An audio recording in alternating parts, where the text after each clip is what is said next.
here's something most fund managers get wrong. They think jurisdiction is a legal checkbox. Pick a domicile, file some paperwork, move on. But LPs, they see it completely differently. When an LP opens your fund deck, your domicile is often the first thing they look at, before your track record, before your strategy, before your team bios. Why? Because where your fund lives tells them how you think about governance, transparency, and protecting their money. This is part 1 of a 6-part series breaking down the major fund jurisdictions: Singapore, Cayman, BVI, Delaware, Hong Kong, and Japan, and what LPs actually see when they look at each one. Today, we're starting with Singapore's Variable Capital Company Structure, the VCC. If you're raising institutional capital in Asia, this one's for you. Let's get into it.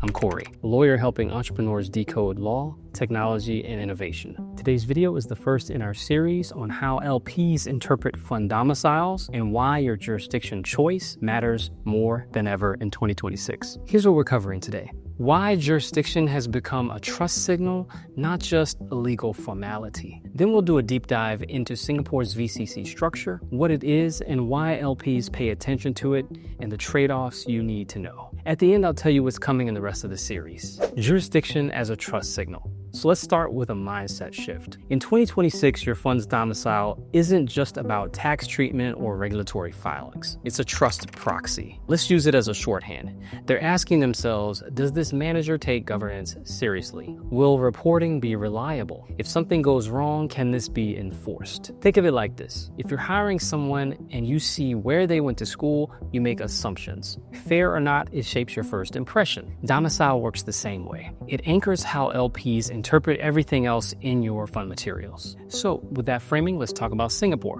What is the Singapore VCC? The Variable Capital Company, or VCC, is Singapore's dedicated fund vehicle. It launched in 2020 and it's quickly become Asia's go-to structure for institutional money. Okay, so what exactly is it? The VCC is a corporate structure specifically designed for investment funds. Unlike a traditional company, its share capital can increase or decrease as investors come in or redeem out, hence variable capital. It's regulated by the Monetary Authority of Singapore, MAS, which is one of the most respected financial regulators in the world. And here's a key feature. The VCC allows for an umbrella structure. That means you can run multiple sub-funds under one corporate entity, each with its own investment strategy, assets, and investors, but with shared administrative infrastructure. For managers running multiple strategies, this is a big operational advantage. So what LPs see when they see Singapore VCC? Let's get into some perspective. The Singapore VCC actually signals 3 things. First, regulatory depth.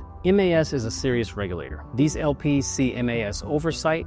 They're confident there's a credible authority watching the fund. And this matters a lot for sovereign wealth funds, pension allocators, and institutional investors who need to justify their commitments to internal committees. Second, operational substance. A VCC is typically paired with a licensed fund management company on the ground in Singapore. That means real people, real offices, real accountability. LPs see this as a sign that you're not just using Singapore as a mailbox. Third, integrated compliance framework. Singapore has a strong AML and CFT rules backed into the VCC regime. LPs don't have to wonder if you're taking compliance seriously. The structure itself signals that you are. So let's put it all together, and the Singapore VCC reads as is. This manager is playing at an institutional level. So what are the trade-offs you need to know? Now, Singapore isn't perfect for everyone. Let's talk trade-offs. The biggest one is cost. Setting up a VCC and maintaining it year over year is more expensive than offshore options like Cayman or BVI. You're paying for local directors,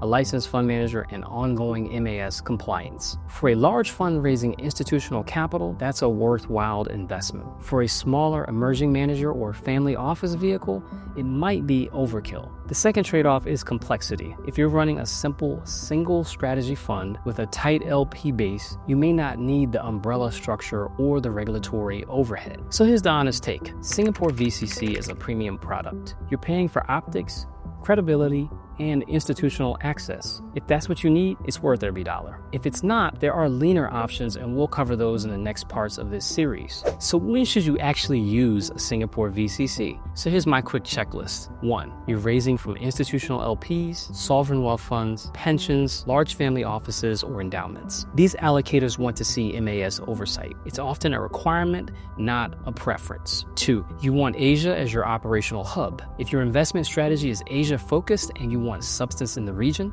Singapore is the natural home base. 3. You're running multiple strategies. The umbrella structure lets you scale efficiently without setting up separate vehicles for each fund. 4. You're thinking long-term. Singapore's regulatory reputation is only growing. Positioning there now signals that you're building for institutional scale, even if you're not there yet. If you check 2 or more of those boxes, the Singapore VCC deserves serious consideration. Okay, so let's bring it together. Jurisdiction isn't a legal technicality, it's a governance signal. LPs read it before they read anything else. The Singapore VCC signals institutional discipline, MAS oversight, and operational substance. It's a premium structure.